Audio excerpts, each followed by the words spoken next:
नमस्कार विद्यार्थियों। हमारा राजस्थान का जो इतिहास था वो चल रहा था। राजस्थान के इतिहास में हमने जो प्राचीन सभ्यताएं थी वो चल रही थी। राजस्थान की प्राचीन सभ्यताएं हमारी चल रही थी। उसमें हमने एक जो सभ्यता थी कालीबंगा वो पहले ही पढ़ ली है। अगर आपने इससे पहले वाला वीडियो नहीं देखा है तो डिस्क्रिप्शन बॉक्स में जाइए और उस वीडियो को देखिए। ठीक है, आज जो हमारा टॉपिक होने वाला है वो होगा आहड़। ठीक है, अगर बात करूं मैं आहड़ की तो ये राजस्थान के उदयपुर जिले में स्थित है। ठीक है, कहाँ पे स्थित है? राजस्थान के उदयपुर जिले में स्थित है। और कौन सी नदी के किनारे स्थित है? आहड़ या बेडज नदी के किनारे ये स्थित है। ठीक है, अगर मैं बात करूं जो आहड़ या बेडज नदी है इसका जो उद्गम है वो कहाँ पे होता है? उदयपुर में गोगुंदा की जो पहाड़ियां हैं, गोगुंदा की पहाड़ियों से इसका उद्गम होता है। गोगुंदा की पहाड़ियों से इसका उद्गम होता है और ये बिगोद भीलवाड़ा जो है उसमें वहां बनास में मिल जाती है। ठीक है, आ गई बात समझ में? आगे देखिए, इसके अगर हम बात करें अन्य नाम जो आहड़ सभ्यता है इसके अन्य नाम की बात करें तो आगाड़कोट, धूलकोट, ताम्रवती नगरी, ताम्रपाषाण सभ्यता इसे कहा जाता है। इसके अन्य नाम जो है ये सभी आपको याद रखना है। बहुत बार क्वेश्चन आ जाता है, एक धूलकोट किसे कहा जाता है, ताम्रवती नगरी किसे कहा जाता है। ठीक है ना, ये आपको याद रखना है, बहुत बार क्वेश्चन आ चुका है यहाँ से। अगर हम बात करें खोजकर्ता के बारे में, खोजकर्ता की बात करें तो खोजकर्ता कौन थे? तो जो खोजकर्ता थे इस सभ्यता के जो खोजकर्ता थे वो अक्षय कीर्ति व्यास ने सबसे पहले इसकी खोज की थी या उत्खनन किया था। कब किया था? 1953 में। इसके बाद हम बात करते हैं रतन चंद्र अग्रवाल और एच डी सांकलिया थे, उन्होंने भी इसका उत्खनन करवाया था। रतन चंद्र अग्रवाल ने 1956 में और जो एच डी सांकलिया थे उन्होंने 1961-62 में इसका उत्खनन करवाया था। अगर हम बात करें यहाँ से क्या क्या वस्तुएं हमारे को प्राप्त हुई है तो देखिए क्या क्या वस्तुएं हमारे को यहाँ से प्राप्त हुई है। जो प्रमुख पुरावशेष है वो क्या क्या यहाँ से हमें प्राप्त हुए हैं तो देखिए यहाँ से काले व लाल कृष्ण लोहित मृदबांड मिले। ठीक है, बहुत ही इंपॉर्टेंट है। काले व लाल मृदबांड यहाँ से मिले हैं। यहाँ से जो अनाज रखने के जो बड़े बड़े पात्र होते थे उन्हें गोरे या कोटे कहते हैं। देखो क्वेश्चन आया है, यहाँ से क्वेश्चन आया है कि गोरे व कोटे किसे कहा जाता था। तो जो अनाज रखने की जो पात्र थे उन्हें गोरे या कोटे में कहा जाता है। और ऐसा भी क्वेश्चन आया है कि गोरे या कोटे किस सभ्यता से मिले हैं। तो दोनों ही आप याद रखना है, किस सभ्यता से मिले हैं? आर्य सभ्यता से मिले हैं। आगे देखिए, यहाँ से हमें तांबे की यूनानी मुद्रा मिली है, 3 मोहरें मिली है। तांबे की यूनानी मुद्रा वो 3 मोहरें मिली है। जो तांबा है उसकी यूनानी मुद्रा मिली है और 3 मोहरें मिली है। यूनान आपको पता ही है एक देश हुआ करता था। ठीक है, एक मुद्रा पर त्रिशूल तथा दूसरी ओर अपोलो देवता का चित्र मिला।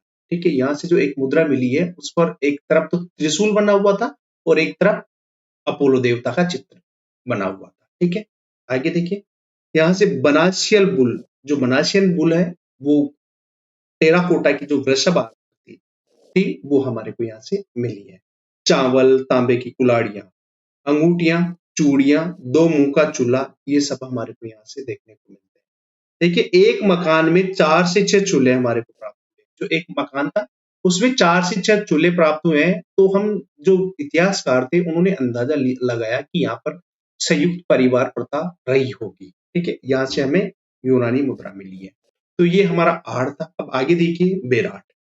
ठीक है, जो बेराट है वो कहाँ पे स्थित है? जयपुर में है। और जो इसका प्राचीन नाम था वो क्या था? विराटनगर। प्राचीन नाम क्या था? विराटनगर था। और ये मत्स्य जो जनपद था ना उसकी राजधानी हुआ करती थी। जो विराटनगर है ये मत्स्य जनपद की राजधानी थी। और इसकी जो खोज थी वो कैप्टन बर्ड द्वारा 1837 में की थी। ये बहुत बार आ जाता है, ये याद रखना विराटनगर क्या है, कहाँ की राजधानी थी। ठीक है ना, ये बहुत ही इंपॉर्टेंट है, बहुत बार क्वेश्चन आ जाता है। खोज किसके द्वारा की गई? कैप्टन बर्ड द्वारा की गई, 1837 में की गई।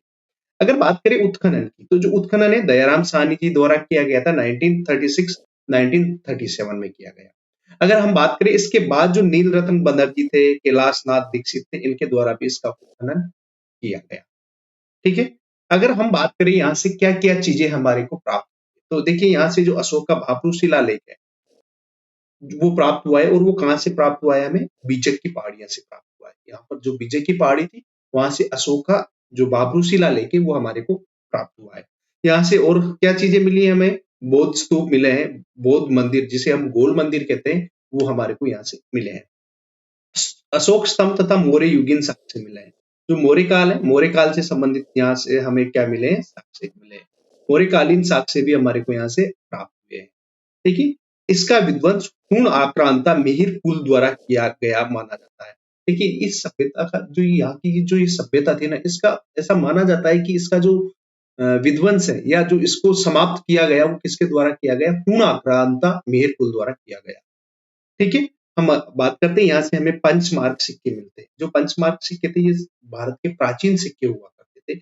इन पर 5 चिन्ह बने हुए होते थे, इस कारण ये पंचमार्क सिक्के कहते हैं।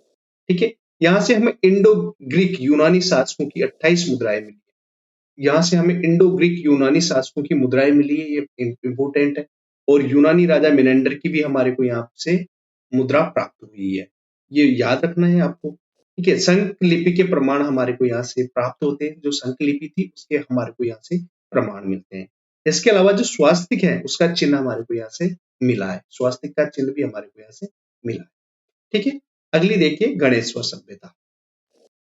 बात करें तो ये नीम का थाना सिक्कर में स्थित है। देखिए, अभी जो जिले बनाए हैं ना, हम जो इतिहास पढ़ रहे हैं, ये पुराने जिलों के आधार पे पढ़ रहे हैं। ठीक है ना, अभी कोई ऐसा डिवीजन नहीं हुआ है, तो याद रखना नीम का थाना सिक्कर में ये स्थित है। और कांतली नदी कहाँ पे स्थित है? कांतली नदी है, ये आंतरिक अपवाह की नदी है। ठीक है, याद रखना आंतरिक अपवाह की नदी, ये हम ज्योग्राफी में देखेंगे।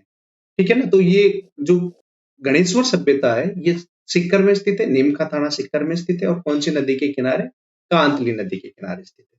रत्नचंद्र अग्रवाल और विजय कुमार जी के द्वारा इसका उत्खनन करवाया गया था। देखो, ये पूर्व हड़प्पा कालीन मानी जाती है। मैंने आपको पहले ही बता दिया पूर्व हड़प्पा क्या होती है। ठीक है ना, अगर आपने इससे पहले वाला वीडियो नहीं देखा है, तो उस वीडियो को देखिए, वहां पे आपको पता चल जाएगा कि जो पूर्व हड़प्पा, उत्तर हड़प्पा, ठीक है, ये क्या होता है। अगर बात करें सबसे जो इम्पोर्टेंट है ना, ये टॉपिक सबसे इम्पोर्टेंट, ताम्र युगीन सभ्यताओं की जननी कहा जाता है। इसे ताम्र युगीन सभ्यताओं की जननी कहा जाता है। यहाँ पर जो हमें साक्ष्य मिले हैं ना, वहां पर तांबे की जो क्वालिटी है वो बहुत ही अच्छी मानी जाती है। और बहुत ज्यादा तांबे के हमारे को यहाँ से साक्ष्य प्राप्त हुए हैं। जैसे मछली पकड़ने का कांटा हो गया, कुलाड़ी, तीर व भाले, चूड़ियां, अन्य आभूषण यहाँ से प्राप्त हुए हैं। ये मछली पकड़ने का कांटा बहुत सी बार एग्जाम में आ चुका है। ठीक है, यहाँ पर जो मकान थे वो पत्थर से बनाए जाते थे, ईंटों का उपयोग नहीं। बहुत ही इंपॉर्टेंट है, बहुत बार क्वेश्चन आता है कि पत्थर के मकान हमारे को कहाँ से मिले हैं। ठीक है, बाढ़ से बचाने के लिए पत्थर के बांध यहाँ से हमारे प्राप्त हुए हैं। कपी स्वर्ण मृदभांड मिले हैं, कपी स्वर्ण मृदभांड मिले हैं। तो दोस्तों, आज हम अपना लेक्चर यहीं पे खत्म करेंगे। अगर आपको अच्छा लगा है तो लाइक शेयर सब्सक्राइब जरूर करिए। अगला हमारा जो होगा वो होगा नगर सभ्यता। ठीक है, थैंक यू।